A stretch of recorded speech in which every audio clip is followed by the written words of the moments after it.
दोस्तों अभी कुछ समय पहले मोतिहारी में नरेंद्र मोदी ने प्रधानमंत्री ने रैली करी थी। यानी कि प्रधानमंत्री नरेंद्र मोदी 11 साल बाद मोतिहारी पहुंचे थे बिहार में जनसभा को संबोधित करने। आज उसी जगह पर प्रियंका गांधी की भी रैली हुई। यानी कि मोतिहारी का माहौल ये बता सकता है कि आखिरकार किसका पलड़ा भारी है। एक तरफ नरेंद्र मोदी की रैली तो वहीं दूसरी तरफ प्रियंका गांधी की रैली। सत्ता पक्ष और विपक्ष दोनों की तरफ से मोतिहारी बिहार में रैली करी गई। और सिर्फ मोतिहारी नहीं बल्कि बिहार के विधानसभा चुनाव आने से पहले सब लगे हुए हैं। हर पार्टी का एड़ी चोटी का जोर है कि भाई कैसे ना कैसे बिहार की जनता को लुभा लिया जाए। जहां विपक्ष ने वोट चोरी का आरोप लगाकर वोटर अधिकार यात्रा तक निकाल डाली, वहीं नरेंद्र मोदी अब पैसे बांटने पर आ गए हैं कि कैसे महिलाओं के खातों में 10-10 हजार रुपए डाल दिए जाए और इसको एक हथियार बना लिया जाए अपने आने वाले बिहार विधानसभा चुनाव में। दोस्तों दो रैलियां हुई थी। जब नरेंद्र मोदी मोतिहारी पहुंचे थे तो तस्वीरें मैंने आपके सामने दिखाई थी कि कैसे जनता ने स्वागत किया था, कैसे नरेंद्र मोदी का स्वागत बिहार में किया जा रहा है कि कुर्सियां खाली पड़ी रहती हैं, कैसे काले झंडे उनकी जनसभा में दिखाए जाते हैं, कैसे खाली और सूनी सड़कें दिखाई जाती हैं। दोस्तों आज प्रियंका गांधी ने भी रैली करी है, प्रियंका गांधी ने भी जनसभा करी है मोतिहारी में।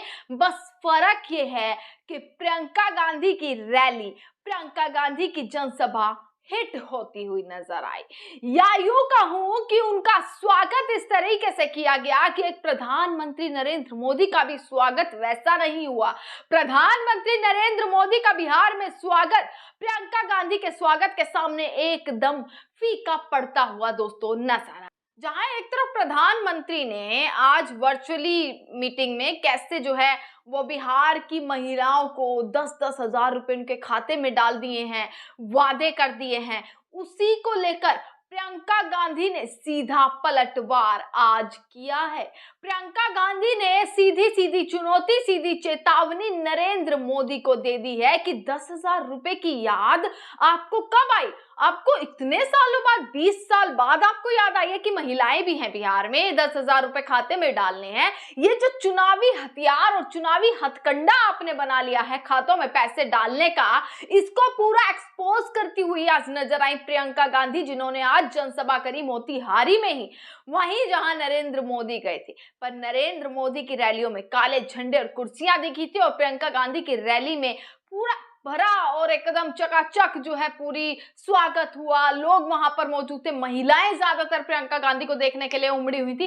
प्रियंका गांधी ने नरेंद्र मोदी के 10-10 हजार रुपए जो खाते में महिलाओं को डाले गए हैं, उस पूरे खेल का पर्दाफाश कैसे किया है दोस्तों वो जरूर सुनिए। सच है कि नहीं है? सच है ना? तो ये समाज और ये जो सरकारें हैं ये आपका सम्मान क्यों नहीं कर रहे हैं? ये मैं पूछना चाहती हूं। आपने सोचा है कि चुनाव आ रहा है, चुनाव के आज शायद 1-1.5 महीने पहले हम चुनाव आ रहा है तो आपको 10,000 रुपए मिल रहे हैं, तो ऐलान हो गया है कि आपको 10,000 रुपए दिए जाएंगे। 20 सालों से यहां कौन सरकार में रहा? 20 सालों से किसने नीतियां बनाई? 20 सालों से ये 10,000 रुपए आपको क्यों नहीं दिए? अब चुनाव आ रहा है तो उन्हें कह दिया कि 10,000 रुपए आपको मिलेंगे, लेकिन ये नहीं कह रहे कि हर महीने मिलेंगे। ये नहीं कह रहे कि आपका मानदेय 10,000 रुपए हो जाएगा, कि उसको बढ़ाकर हम आपको 10,000 रुपए देंगे। ये सिर्फ ये कह रहे हैं कि अब बड़ी संख्या में हम महिलाओं को 10,000 रुपए दे देंगे। क्यों? ताकि आप अपना वोट उनको दें। सिर्फ एक ही मकसद है, एक ही नियत है। महिला पर क्या बीतती है? महिला जब एक जगह से दूसरी जगह जाती है तो असुरक्षित महसूस करती है अपने आप को। अपराध बढ़ गए महिलाओं पे, 10 गुना बढ़ गए होंगे। ये जो लड़कियां अभी स्टेज पे आई थी, क्या कह रही थी कि मैं जब कॉलेज जाती हूँ दीदी मुझे डर लगता है, मुझे डर लगता है। पढ़ाई के लिए जा रही है, घर से जा रही है, वापस आ रही है, उसको डर लगता है क्योंकि इस सरकार ने उसको सुरक्षित करने का कोई काम नहीं किया। महिलाओं के बलात्कार हो रहे हैं, अपराध हो रहे हैं महिलाओं पे, ये लोग एफआईआर दर्ज तक नहीं होने देते। जब आप एफआईआर दर्ज करने जाते हैं मना किया जाता है। मैंने बार बार ये देखा है। मैं यूपी में काम करती थी, 5 साल काम किया। मेरे ख्याल से हर हफ्ते, हर 10 दिन ऐसा एक केस आता था जहां महिला पे अपराध हुआ है और उसके लिए कोई मदद नहीं है, कोई खड़ा नहीं हो रहा है उसको मदद करने के लिए, वो खुद खड़ी है। नौजवान महिलाएं थी, 20-25 साल की, अपने आप अपना केस लड़ती थी, एफआईआर दर्ज करने के लिए लड़ती थी, उनको भी जला डाला, मार डाला। तो इस समाज को बदलेगा कौन? बदलेगा कौन? जब तक आप अपनी शक्ति को नहीं पहचानेंगे तब तक कुछ नहीं बदलेगा। और मैं तब से, जब से मैं यूपी में काम कर रही थी, जब से मैंने वहां कहा कि 40% महिलाएं कांग्रेस पार्टी से चुनाव लड़ेंगी, चाहे हारे चाहे कुछ ना हो लेकिन लड़ेंगी जरूर। इसीलिए ये नारा हमने जारी किया था, लड़की हूं लड़ सकती हूं। आपको, महिलाओं को ये बताने के लिए कि आपकी एक बहुत बड़ी शक्ति है। आज नीतीश जी, मोदी जी, अमित शाह जी आज इस शक्ति को पहचान रहे हैं। इस शक्ति को पहचान रहे हैं क्योंकि वो जानते हैं कि महिलाओं के समर्थन के बिना वो फिर से सत्ता में नहीं आ सकते। आज उनको अचानक दिख रहा है कि अगर महिला का वोट मिलेगा तभी हमारी सरकार बनेगी। इसीलिए सारी नई नई स्कीमें निकल रही हैं चुनाव से पहले पहले। लेकिन बहनों, हम महिलाएं तेज भी होती हैं, हमें लोगों की नीयत जल्दी समझ में आ जाती है।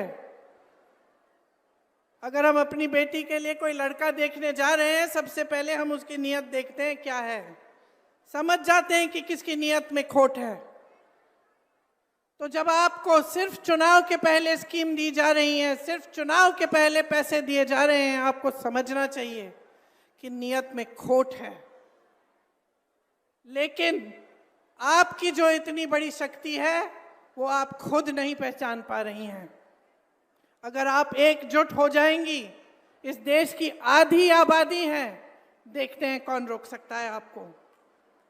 देखते हैं किसकी हिम्मत है, किसी भी पार्टी की हिम्मत हो कि आपको 3000 रुपए का मानदेय दें महीने में। आप एकजुट हो जाइए, खड़े हो जाइए और अपना हक मांगिए, अपना अधिकार मांगिए, अपनी शक्ति को पहचानिए कि मैं महिला हूं, इस देश की आधी आबादी हूं, ये देश मेरे बिना स्वतंत्र भी नहीं हो सकता था। अगर इस देश की महिलाएं उस समय नहीं जागी होती, अगर वे स्वतंत्रता संग्राम में इकट्ठे होकर लड़ती नहीं, तो हम आज स्वतंत्र भी नहीं होते। तो हाँ, समाज और सरकार को पहचानने की जरूरत है कि हमारी शक्ति क्या है, लेकिन हमें खुद पहचानना पड़ेगा कि हमारी शक्ति क्या है। हमें खुद एकजुट होना पड़ेगा, हमें खुद देखना पड़ेगा कि कौन सी पार्टी, कौन सा गठबंधन हमें सम्मान दे रहा है। और सम्मान का मतलब ये नहीं है कि चुनाव के 10 दिन पहले 10,000 रुपए पकड़ा दिए, हमें खरीदने की कोशिश है। ये हमारा सम्मान नहीं है। हमारा सम्मान तब होगा जब आपको मानदेय, हर महीने का मानदेय सही मिलेगा। सम्मान तब होगा जब आपको पैरों पे खड़े होने के लिए पूरी तरह से सरकार आपका समर्थन करेगी। आपका सम्मान तब होगा जब आपकी बेटियां पढ़ने जाएंगी और अपने आप को सुरक्षित समझेंगी। और मैं आपको सीधा सीधा बता देती हूं कि भाजपा की सरकार, नीतीश जी की सरकार आपको कभी इस तरह का सम्मान नहीं देंगे। 20 सालों से इनकी सरकार चल रही है। आप आवाज उठाती हैं तो क्या होता है? यहां मंच पे कहा, आप आवाज उठाती हैं तो आपका मुंह बंद किया जाता है, पुलिस आ जाती है आपको पीटने, आपको गिरफ्तार करने के लिए। क्यों? अपराध कर रही हैं आप।